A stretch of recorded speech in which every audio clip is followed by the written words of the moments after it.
Welcome to Relaxed Reddit Readings. Today we have 4 Reddit stories for you. Reddit stories that will make you question everything. Story 1. My wife's empty jars nearly injured our son.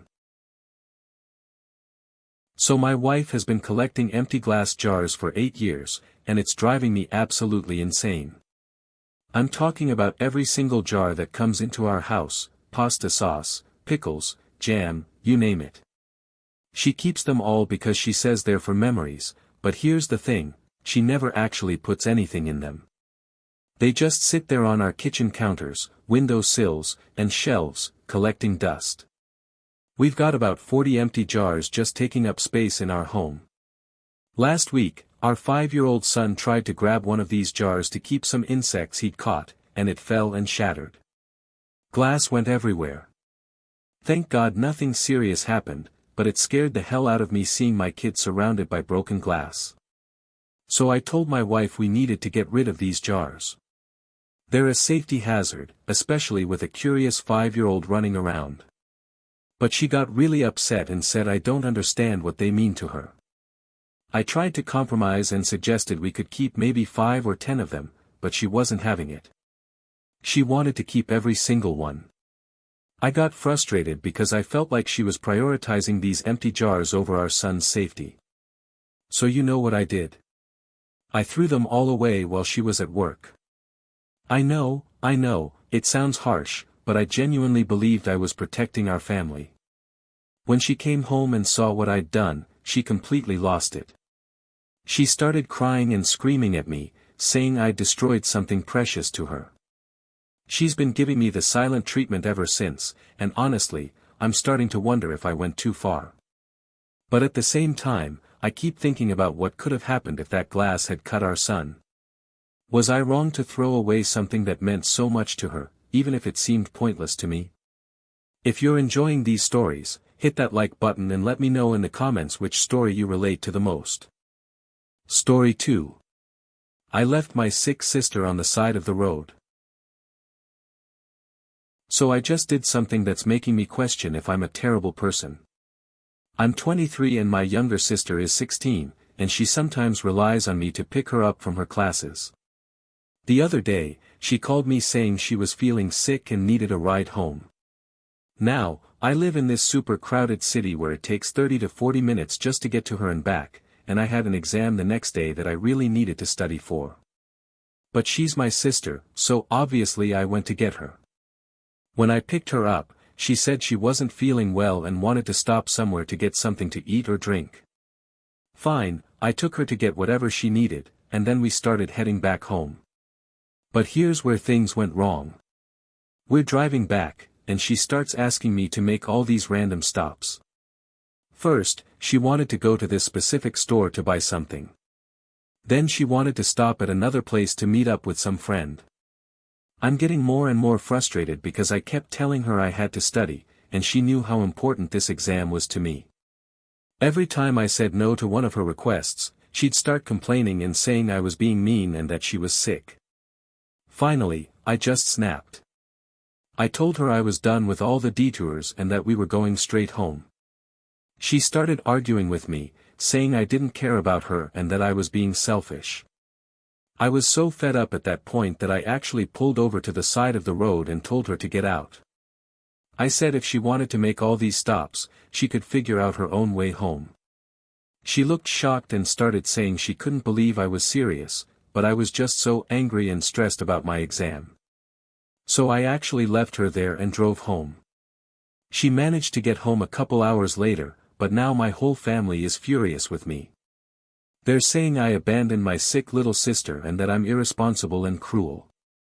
Part of me feels terrible about it, but another part of me thinks she was being manipulative and taking advantage of my help. Should I have just sucked it up and dealt with her demands? Story 3. My mom has been secretly stealing my money. Okay, so I'm 15 and I just discovered something that's completely blown my mind.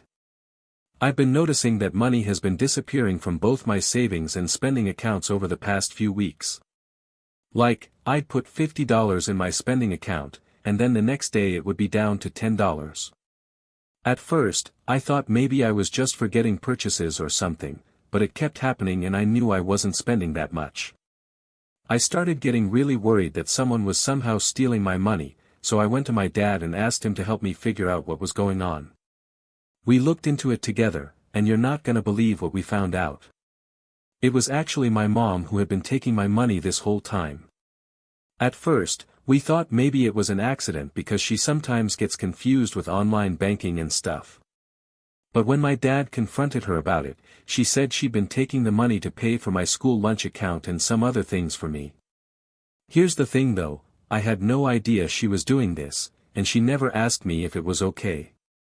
The money she was taking was from my job. I work part-time and I've been saving up for things I want to buy, and I also need money for when I hang out with friends. When I told her I was upset that she'd been taking my money without telling me, she got really defensive. She said that since I'm her minor child, technically my money belongs to her anyway, and she was using it for things that benefit me. But that doesn't make sense to me because I was already getting lunch money from her separately, and I never asked her to pay for these other things with my own earnings. I told her that even if the money was going towards stuff for me, she should have asked first because it's money I earned from working. Now she's saying I'm being ungrateful and that I should appreciate that she's taking care of me. My dad seems to be on my side, but he's trying to keep the peace between me and my mom. Am I being unreasonable for wanting control over the money I actually work for? Story 4. I backed out of housing the morning we were signing. So I just pulled what might be the most dramatic housing move ever, and I'm not sure if I'm justified or if I'm a complete disaster. I was supposed to move in with 3 other girls in this house, and we were literally supposed to commit and sign everything this morning. But let me back up and explain why I bailed at the last second. When we first looked at this place, the 3 other girls claimed the 3 upstairs bedrooms, which left me with the downstairs room. They sold it to me as having its own bathroom, which sounded pretty good actually. But as we got closer to move-in day and I had more conversations with the landlord, I realized the bathroom wasn't actually attached to my room at all. It was just in the common area downstairs, so basically anyone could use it whenever they wanted. But wait, it gets worse. I found out that the washer and dryer were going to be located inside my bedroom. That means every time any of my roommates wanted to do laundry, they'd have to come into my personal space. Imagine trying to sleep or study or just relax in your room, and people are constantly coming in to switch loads or start the washing machine. That's basically no privacy whatsoever. So the morning we were supposed to meet and officially commit to this place, I told them I was backing out. I explained that I wasn't comfortable with the room's setup and that it felt like I was getting the short end of the stick compared to everyone else. They were absolutely furious with me.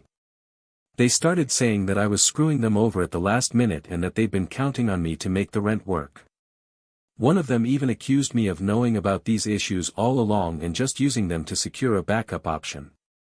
But honestly, I really didn't fully understand the situation until I talked more with the landlord. They're saying I should have brought up my concerns earlier, but I genuinely thought I was okay with the arrangement until I realized what it actually meant for my daily life.